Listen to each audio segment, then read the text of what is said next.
Local programming on KRWG Public Media made possible in part by viewers like you. Thank you.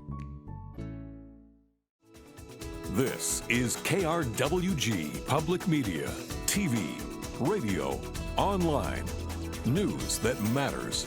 Now, across the Mesilla Valley and the borderland, the stories that shape our community. From the KRWG Broadcast Center at New Mexico State University, this is Newsmakers.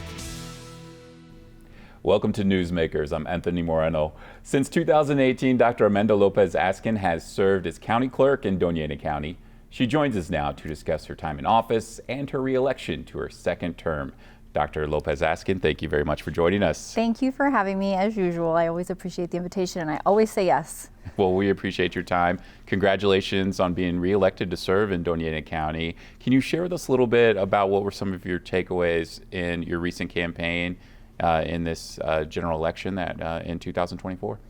Well, it seemed that, and thank you, by the way, congratulations. I continue to say this, and it's true every time I say it more and more, is that it really is an honor to serve my community, and to be reelected has been one of the honors of my life for sure.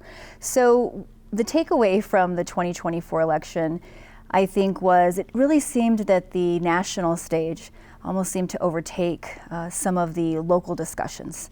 And so they say all government is local or all politics is local, and I don't know if that's the case anymore. I think if you look at the margins, you look at some of the results, I really believe that the national discussion, the presidential election obviously, seemed to be reflected in some of the margins based on the electorate and what we know, and I thought it was fascinating. I think polling is something that we're going to have to reinvent the wheel and find other ways to figure out where people are sitting in terms of what they believe. And the takeaway from my election was the more people you can connect with, the better. The more audiences that you can talk to as a candidate, the better, because feedback is always important, even if you don't like it, even if you don't agree with it. Sometimes you have to adjust what you do and the decisions you make based on feedback from your electorate and the people that you serve. Looking at the numbers of the folks who turned out in Doña County, how do you feel about those numbers compared to 4 years ago? Well, I mean, they were around the same, right? There was a little bit of a difference.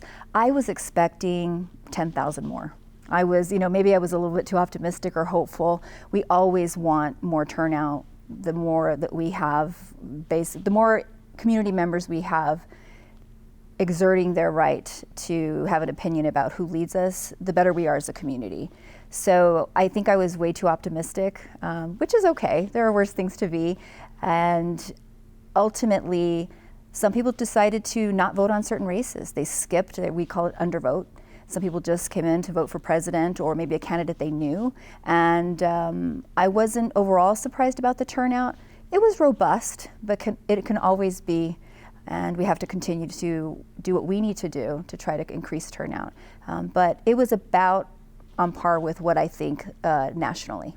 So I want to talk about your time in office, specifically when you entered office in 2018. You were appointed with just, I believe, days before the election that year. Yes. Can you take us back to that time and just what you were thinking? And I know the county clerk resigned right before that. The office had faced some scandals as well before that. So can you share with us a little bit about entering that moment?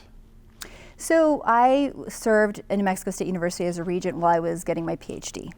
And I thought I was going to be a professor, and that was going to be my path. I decided that's not something I wanted to do. I didn't want to live in research. I loved it, but it was not something I wanted to do for a living, so I continued to work in the mental health field. The position came up, I was appointed.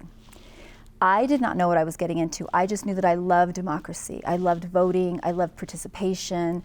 I think everyone deserves a seat at the table. So that was the perspective that I came from. What I did not realize was what I was walking into was, now that I know that when you administer an election, you start months in advance to prepare, and that all of those details have to be done, and if they're not, there's going to be challenges, and there were.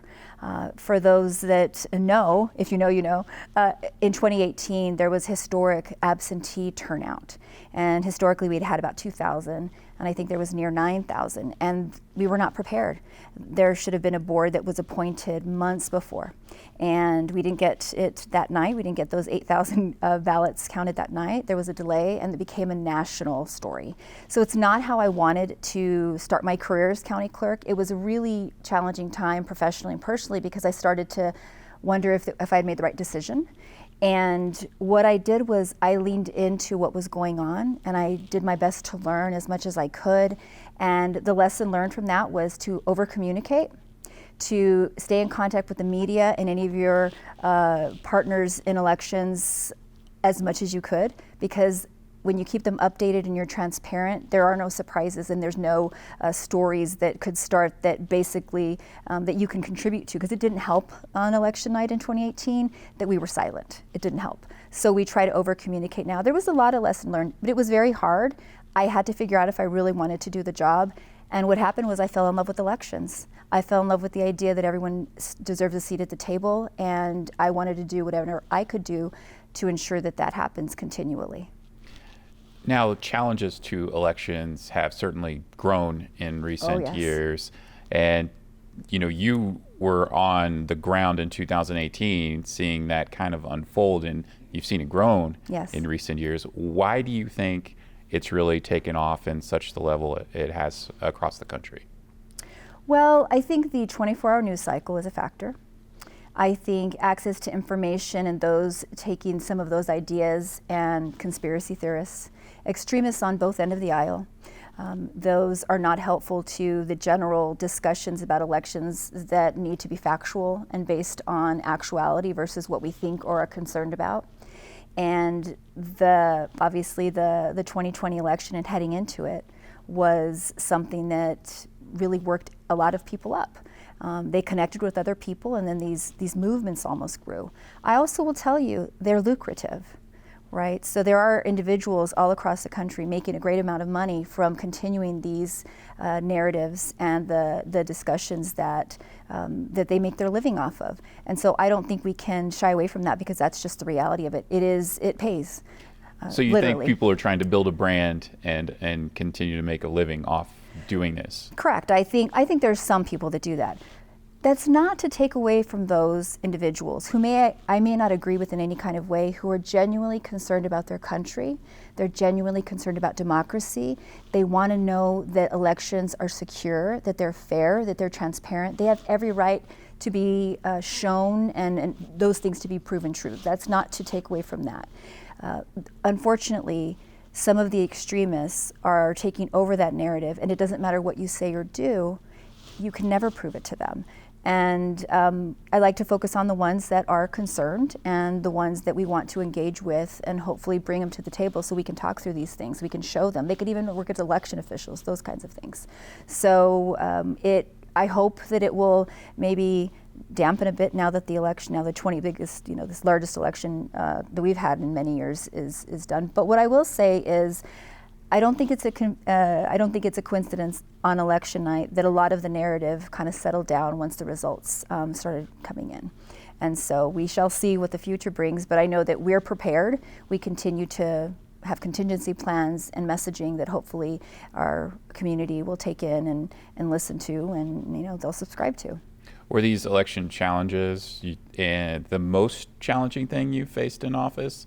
Can you share with us a little bit about what you think has been the biggest challenge? Sure, and it's going to be really boring, but I'd be happy to.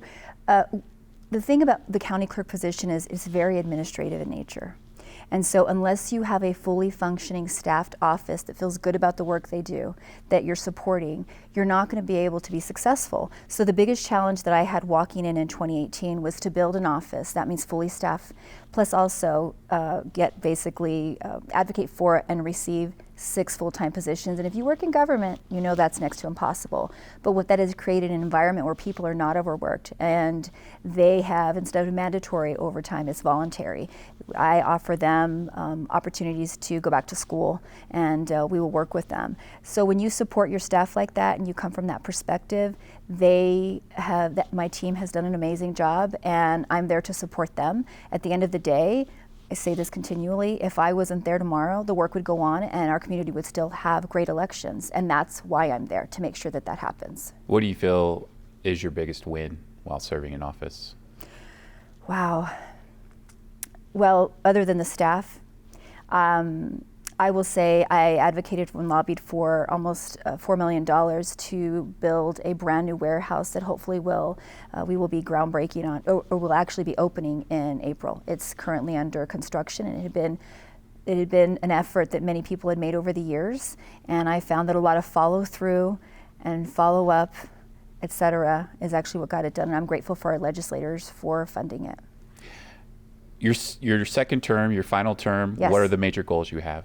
Well, I'd like to get this warehouse open and make sure that it is basically well suited for the work that we do. I would like to continue to offer professional development to our staff and support and use the leadership perspective that I have, and hopefully work with the county manager, the new one, on implementing a lot of the ideas that I have. I would love it if we had a daycare at Doña County. There would be nothing that would make me happier than for our staff to be able to go see their children before, during, and after their work hours. That's something that I think would be a great goal to have. But I also want to continue to build turnout and to offer education to the community, advocate in Santa Fe for all of the election innovations that we have, and then we'll see what happens. I only have a couple minutes left with you, but I do want to talk about something that's pretty serious. Yes. Election officials across the country and in New Mexico, yourself included, yes, have dealt with harassment and threats. Can you share with us a little bit about some of those that you've had to deal with personally? Sure. So I think, I've spoken about this before. The individual who is currently charged with shooting 4 elected officials' homes in Albuquerque had targeted me and threatened me, and I did have to report him to the FBI. And that is just one of many. That's probably one of the most significant ones that I can think of. But I also receive quite a bit of feedback, whether it's online. I've even received mail that's very racist in nature that I won't repeat because it's not worth it. So it has been difficult. It has had those challenges. You sign up for some level of criticism as an elected official. You expect it. The level that we have received, many of us have received, especially as a woman, has been unacceptable, and I'm happy that the law and law enforcement is really taking it more seriously and has been supportive of the work that we do. I only have about a minute left with you, but I do want to learn a little bit about your future plans, because there has been some reporting out there that may have suggested you have aspirations for perhaps a higher office. Right. So I have been asked repeatedly about the Secretary of State position.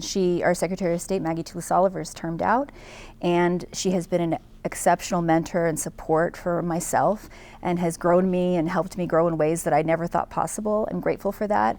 And so as my goals are completed in Doña County, I'm definitely looking at that as an option and, kind of, I guess, exploring that, and we'll see where that goes. But thanks for asking that. All right, Dr. Amanda López Askin, thank you so much for taking the time to talk with us. Thank you. In the U.S., election officials aren't the only ones facing threats of violence and harassment. There's also more cases of lawmakers enduring threats of political violence. In this In Focus, KRWG public media scholar Noah Raess has more on the issue.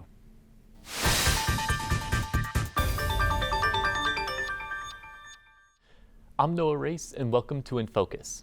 The issue of political violence was once again thrust into the limelight when President-elect Donald Trump narrowly survived an assassination attempt in July. Political violence and threats have been on the rise across the country, with 1 in 6 elected officials saying that they have experienced threats, according to the Brennan Center for Justice. Las Cruces in southern New Mexico are no different.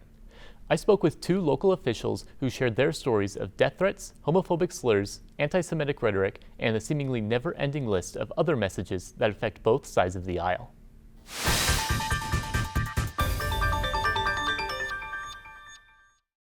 Las Cruces City Councilor Joanna Bencomo says she is used to the critical comments that come with the job, but one incident in March crossed the line. I was left a voicemail on my City Hall phone that left a really explicit death threat. That's obviously been the worst, and it definitely left me shaken up. Police say the threat came from an individual in El Paso and prompted the FBI to get involved. According to Bencomo, that person is going through the criminal justice system.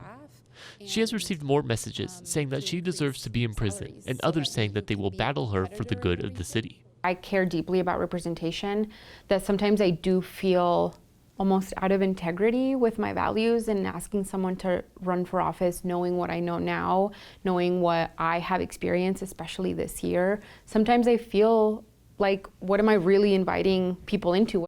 This fear is not unique to Las Cruces. According to the Brennan Center for Justice, more than 40% of local officials say they are less likely to run after receiving abusive language or threats.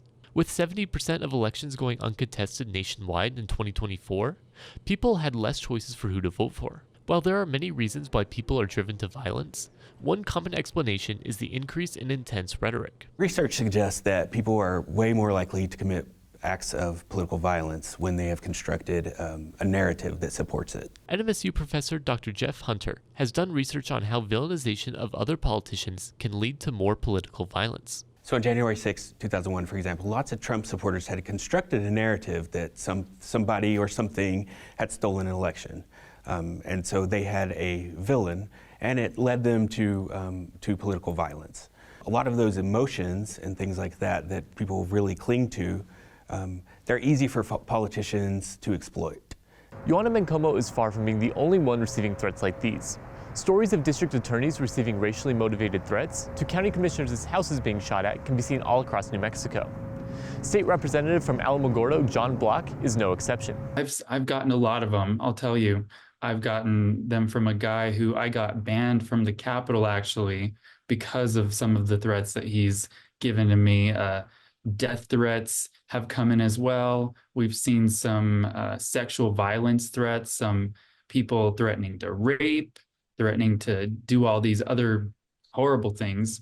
Block has received messages telling him that he should die, others making homophobic jabs and slews of anti-Semitic messages. It ebbs and flows. So I would just say it could be related to the election. It also could be related to policy. But at the end of the day, some people have just harassed me because they read my Wikipedia page and they didn't like something that they read. January 6th is often seen as an example of when political messages have gone too far. Block attended the rally, but says he never trespassed or broke any laws, and he rallied peacefully and patriotically. What happened on January 6th was political violence. If you look at the people that led people into the Capitol building, that's totally not okay. People who were being violent, beating people, that is not okay. And I think any kind of violence is bad. But when I was in the crowd at the Ellipse on January 6th with tens of thousands of other patriotic Americans to rally with President Trump peacefully and patriotically, that's what it was. Block also points to other examples of political violence, such as protests and riots after the killing of George Floyd. We saw all the Black Lives Matter and Antifa protesters in cities like Minneapolis burning down businesses. And that's political violence. When we talk about political violence, I feel like it's important and it's critical to focus on all the aspects of everyone from left to right to center. According to the Armed Conflict Location and Event Data Group, only about 5% of the protests associated with the Black Lives Matter protests were violent. Dr. Hunter says that violent actions can lead to more violence, creating a tough cycle to break. Anytime there's a weak enforcement of political violence, that tends to bring up more political violence later. So we are at risk of seeing violence that has happened lately not being punished or not being taken care of, not being investigated, causing more violence, because once people see that they can get away with it, they continue to do it. Many government officials say that criticism is part of the job. However, having to worry about your safety is crossing the line. People will say, well, you have to deal with it. You signed up for it. It comes with the job. Deal with it. And honestly, again, I think there's a huge difference between being critical of elected officials for the decisions they make. That is something I'm prepared for to deal with, like the public decisions that I'm making and being held accountable for them. There is a huge difference between that and sending threatening, violent, and abusive emails. And we did not sign up for that. No one did. Illegal threats or intimidation face a maximum punishment of 6 months in jail and a $500 fine in New Mexico. but many experts say more still needs to be done to ensure everyone eligible to run or serve can do so safely.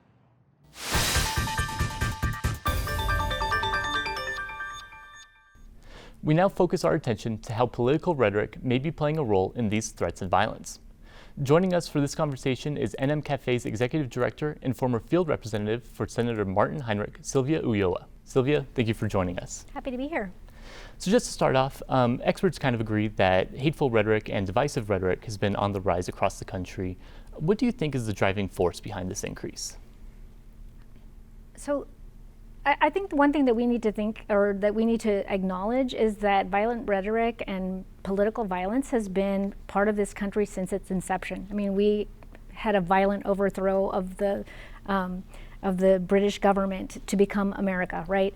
And so if we look at different places all along our history, we have seen political violence. We've, certainly when they were lynching people so that they couldn't go to vote, that was political violence. When they were, destroying people during the Red Scares, that was political violence. The civil rights, dogs going after protesters or beating people at lunch counters, those were all political violence. And so we need to look at what's happening now in that context, in that, it's happened a long time, and and we're just unfortunately in that period again. And I think that the fact that our elected leaders allow this speech is one reason why, that's the current context, right? The fact that we allow really coarse discourse and that it's encouraged, I think, is one big factor. Nobody has been really pushing back on that kind of political speech. And in fact, they're stoking it, right? Go after this person for not, because I don't agree with what they said, right? And it goes, I think, it's not gonna be super shocking or deep analysis, but part of our problem is social media and what it encourages, right? When we put algorithms that make outrage create virality, that's going to encourage more of that kind of language and rhetoric. And so there's a bunch of factors, but it's not like we haven't been here before. And one thing to think is that we've gotten out of those periods, right? And so I think that there's definitely a rise in that, and there's a lot of, serious factors that or easy factors like the social media, but there is also the fact that it's tolerated among one of the major political parties. And one thing that really stuck out to me during my reporting is how many people this affects. It's affecting both sides of the aisle, and politics affects everybody, so in a way it's really affecting everybody in the country. Who do you think it's really harming the most? I think it's harming our society, our society writ large, right? So if you can't have a civilized discussion, we can't ever get to the source of our problems. I think one thing that's really interesting in the new line of work that I'm in at CAFE is that part of that is having difficult conversations with each other. I think a lot of times we haven't been talking to each other, and so we don't understand who the other person, and that leaves space for people to demonize another person because you don't know them. Yeah, I think we can go off of the demonization. Campaigns are expensive. It's no secret. Campaigns are expensive. The political or the presidential campaign, billions of dollars were spent on that alone. Are there any monetary incentives for this kind of speech to exist? I don't know if there are monetary incentives. I do think that there's incentive for growing, trying to get people on your side, right? If you can demonize, there's a whole discourse on, trans athletes, and who exactly is being hurt by that? It's such a minute, tiny little thing. You really hurt that community, and by hurting that community, you're pulling in a bunch of folks to your side of this argument, to this part, your side of this cultural war, and so I think that's a huge incentive. Is that you just we're really in a right now we're in a politics of division. How do we divide people against each other, and then we can do what we want, right? And so I think that is one of the big, that's the incentive, right? Like the incentive is to drive these wedges against people so that you can do what you want. So that you can win your election, so that you can get your tax cut, you can do all these other things, right? And to me, I feel like if there's a monetary incentive at all, it probably is just like, you know, getting your tax break or getting your government contract. And local and state officials are immensely important to people's lives. And it also seems like national figures tend to get the most airtime. What role do national political figures play in this rhetoric? Oh, I think that they just allow it or they encourage it, right? I mean, and I think that that's super important to see what the national political discourse is, that it's toxic. But that toxicity has trickled all the way down. You mentioned the interviews that you did with 2 local elected officials, and I can tell you that a lot of our local really great lawmakers are thinking about not running again, right? And what does that do to our own community here in Las Cruces? I mean, that is like people who are really good public servants don't want to do that work. And then like, how do you recruit other people to do that work when they're going to get harassed online? You know, or they're going to get harassed in public comment. And so I think that it goes all the way from the presidential race all the way to your local school board. Politics is such a big, broad field. I think you know that almost better than anybody. You've worked in journalism, on campaigns with groups like NM Cafe. How does that affect people working in those fields, even aside from like elected officials? How does it affect people like you? I mean, I think that it really, it's disheartening. I mean, it just really hurts your soul to think about some of the stuff that people feel okay to say, right? Like that people are comfortable making, you know, racist or homophobic comments, and like that's all right. Nobody's going to say anything about that, or like it, or will be encouraged. And I think that is really damaging to our social fabric, where you feel like you can just say whatever you want and nobody's going to tell you anything about it, or will encourage, or will clap, or will, you know, hit the like button on these things. I think that really, it's just kind of soul crushing. Sylvia Ulloa is the executive director of NM Cafe. Thank you so much for joining us. Oh, thanks.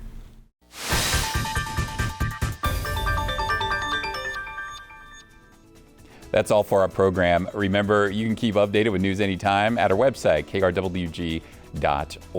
Thank you so much for being with us this year. Happy holidays. I'm Anthony Moreno, and we'll see you next time on Newsmakers.